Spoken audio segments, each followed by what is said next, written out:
Location is everything in property. The area is so important to get right, and I want to start with the demand of the area. Why is that so important in the first place? Well, if there's not an obvious reason of why people want to live there, then the demand is obviously going to be a lot lower. And if the demand is lower for the property, then the value of the property will stay low. What we're looking for in property is supply versus demand. And the biggest thing that impacts demand is that area. So what are we looking for in an area to make sure it's in high demand? Well, let's start with a very basic one, but a lot of people miss is schools. Does it have good or outstanding schools based on Ofsted? And you can go on a link, by the way, and look at Ofsted reports in the area. And if it's got schools that are good or outstanding, who wants to live there? Well, people that have families. Why would this be a good thing? Well, first of all, if they're good or outstanding schools, then they need to live within a catchment area. And if people need to live within a certain catchment area, every single year there are hundreds of new people that want to get into that school, hundreds of new people wanting to live in that area. And once you've lived there for 5 years, which let's say is the average time of somebody in primary school or senior school, they don't suddenly go, whoa, you finished school now, I'm going to leave. It's like, no, people want to stay there if it's a great area. So schools are one of the best indicators for strong capital growth. The next thing I look for is transport and amenities. I think a common mistake that people make is that it needs to be in the city centre location. We invest heavily in West and South Yorkshire. That does not mean I invest in Leeds city centre only. In fact, Leeds city centre investment for an overall return isn't as good as you think. So what I want to do is go to the outskirts, such as Pontefract, Wakefield, Castleford. And it's not going to be every area in Castleford, Doncaster, etc. It's going to be close to things with great transport and amenities. So what I look for is, where are the jobs in the area? And the reason the jobs are so important is that's where the money is.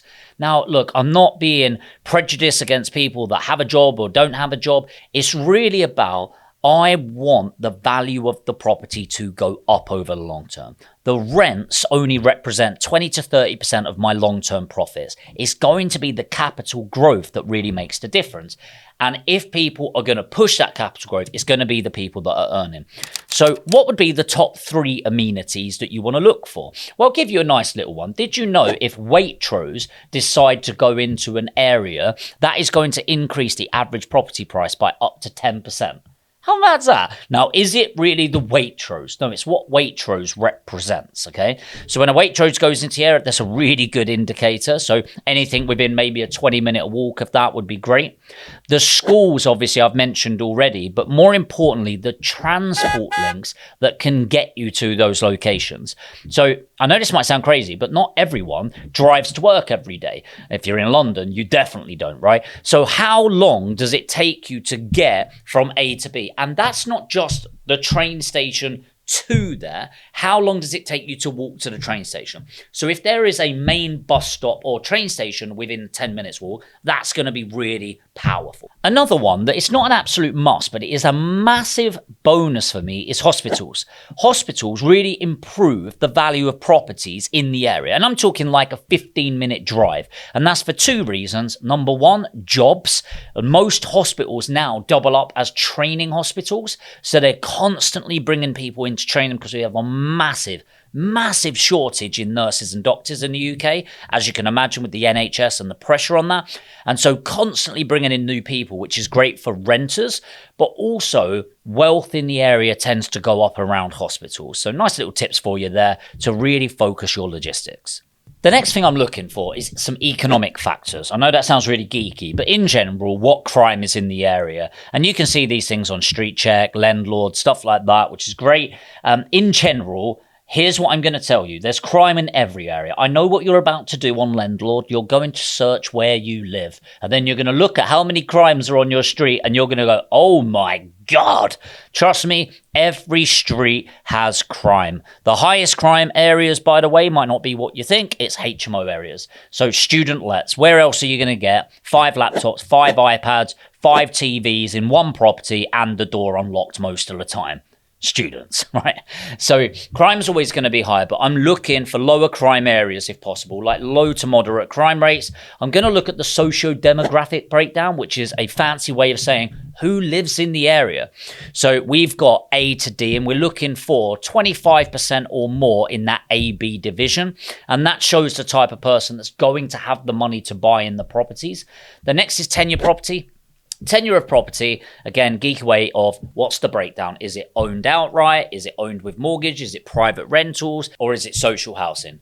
The UK is 30% owned outright, 30% owned with a mortgage, 21% private rental, and 19% social housing. And what you're looking for is anything that is tilting that average on the right-hand side, owned outright, all the way down to the 19% social housing. The final thing is the unemployment rate in the area. So I think right now the unemployment rate in the UK is about 4.4%. Naturally, that is an average of the UK. So down south, it's going to be higher employment rates than the north. Naturally, there's a lot more jobs there. But in general, you just want to make sure that overwhelmingly people are working in your area. That's really what I'm looking for. Now, in buy-to-let areas, naturally, you're going to have lower employment rates in that area. And the reason for that is obviously the more people work in an area, the more wealth it is, the more likely there's to be buyers rather than renters in the area.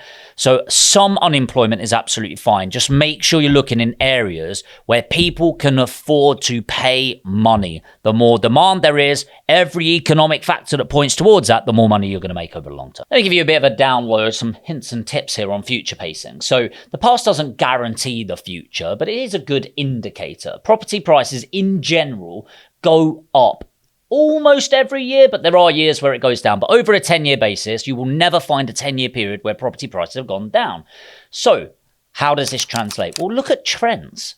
Look at the trends in the area. Important to know, in 2024, almost all of the UK went down in value in property prices. Doesn't really take a genius to figure out how. If you do need to know, let me know in the comments. I'll do a video around it for you.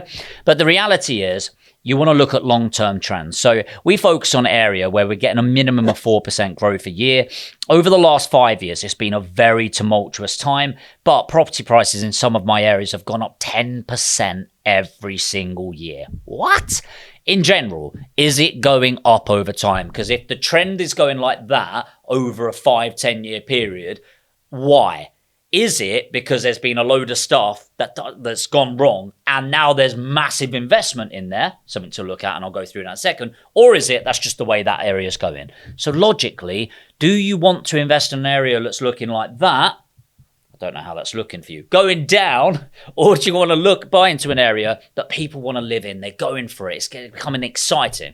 I want to have competition. Warren Buffett said, and there's a quote that I'm loving right now, is I'd rather buy a great business at a fair price rather than a fair business at a great price. And it's the same in properties. I want to buy properties that people are competing for. Likewise, I want to look at rental demand in an area. So you can look at the analytics for this. I quite like going old school. I like calling some letting agents in the area. Hey, what properties are you finding rent out really fast? Is it 2 beds? Is it 3 beds? Is it 4 beds? And it's going to be different for each area. And say you've got your average property right now.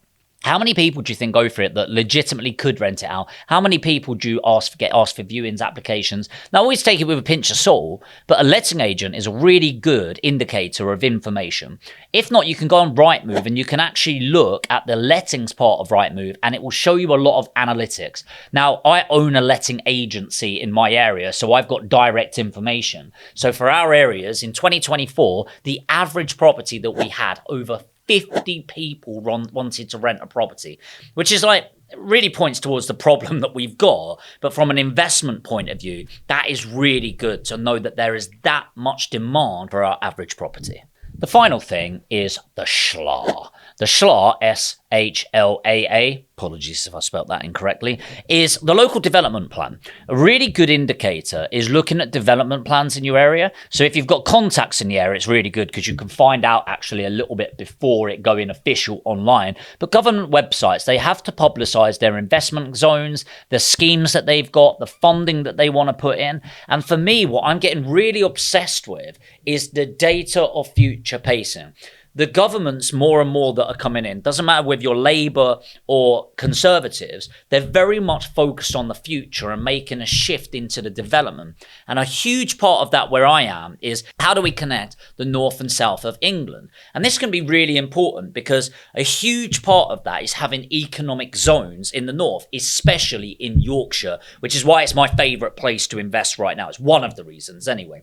So how does this actually look for location? Well, it's really important because think logically. There's an area that actually isn't a great area when you walk around. You wouldn't be going, this is an amazing investment zone. Apart from the fact it's been signed off for one of the largest investments in the north. It's actually called the South Bank Development, and it stretches across 350 football pitches. But you wouldn't know that just walking around and going, oh yeah, this is going to be one of the biggest developments that Europe has ever seen. It's the second largest in Europe ever. What do you think that does? That's not just property. That's new roads, that's new schools, new hospitals, cinema, complexes, extending the city centre locations. Is massive. But that's going to happen over the next 20 to 30 years. Quick tips on this. Number one, pay cheap, you pay twice. And that goes for a lot of areas in the world, but especially with property. I made this fuck up, by the way, I did. The first 30 in my portfolio, I've ended up getting rid of. That's mad, isn't it? I'd say at the first 30 investments I ever made in property, 27 of them I no longer have. And the reason for this is I bought on ego. I was so obsessed with getting cheap properties in cheap areas. I was so obsessed with getting discounts on properties, only to find out they were discounted for a bloody reason. They were cheap for a reason. They were 60 grand 10 years ago. They're 60 grand 20 years from now because there's no bloody demand in the area. And people, especially new to property, get obsessed with this. And we give advice all the time. And most people accept it and really embrace it. Some people ignore us, only to call us a year later and go, you were right. And it's like the problem is they've not only lost out on the great opportunities they could have got into, they've also fucked up by buying a dud property in the first place. So pay cheap, you pay twice. Price is what you pay, value is what you get. Linked in with that is not focusing on the long term. It baffles me with this, that actually property is a long-term investment and people don't see it that way sometimes. They get it cheap properties, like I said, but also based on the economics. They can wait for a budget announcement, a news article, and suddenly shift their perspective. And it's crazy. Is now a good time to buy property? It's like, you don't wait to buy property, you buy property and wait. And so when you make an economic decision to buy property, you are investing for the next 10, 20, 30 years. It's like you do not know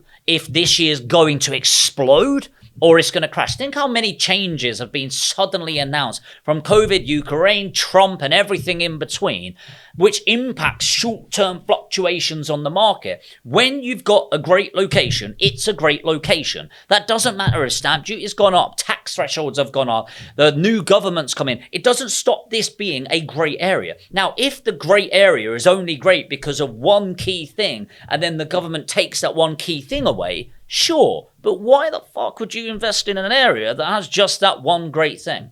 So if the fundamentals are great in your area, there's also a fundamental that will never change. Demand in the UK property sector is way higher than supply. If more people want something than it exists, prices will go up. Added into that, the fundamentals of your analysis in the area, you have found your golden goose. Your only job is don't fuck it up. And the things that can fuck it up is these short-term fluctuations in your action based on a media outlet where their entire business is about selling fear. Accept that, move on, have a long-term outlet, and you will go really well. And the reality is, if you think about pretty much every area of your life, if you've paid a little bit extra for something really high quality, I doubt you've ever regretted that decision. But I can think of many, many situations in my life where I thought I was getting a quick hack, trying to get rich quick, finding the secret, the tip, all of that stuff. And I don't want you to fall into that trap. So the reason I make these videos is, number one, it's cathartic. But number two, just share the lessons that I've learned. And I promise you, this is a lesson you do not want to learn the hard way. Pay for the best locations. Pay for the best service. And I really want to wrap this up with that final line, that price is what you pay and value is what you get. So make sure you pay accordingly. The reality with property is it can go really well. It can make you a net worth millionaire. In fact, most of our investors will become net worth millionaires over the next 5 to 10 years by investing in property. But you can also get it wrong, and it can be really costly. If you want some guidance and advice on how to do that, then of course you can watch these videos, and I really hope you're getting value. Make sure to hit the subscribe button, of course, if you're not a subscriber. But if you really want to take this to the next level and you need hands-on support where we can guide you and do the work for you, put APG in the comments. I'll send a link to you. Book in a chat. Have a chat with me or the team. We'll see if we can support you and move you forward. And if we can, we look forward to helping you become that net worth millionaire. But the idea is to take action as soon as possible. I hope this has been valuable. If it has, make sure to hit the like button. If you're not a subscriber, make sure to subscribe, and I'll see you in the next video.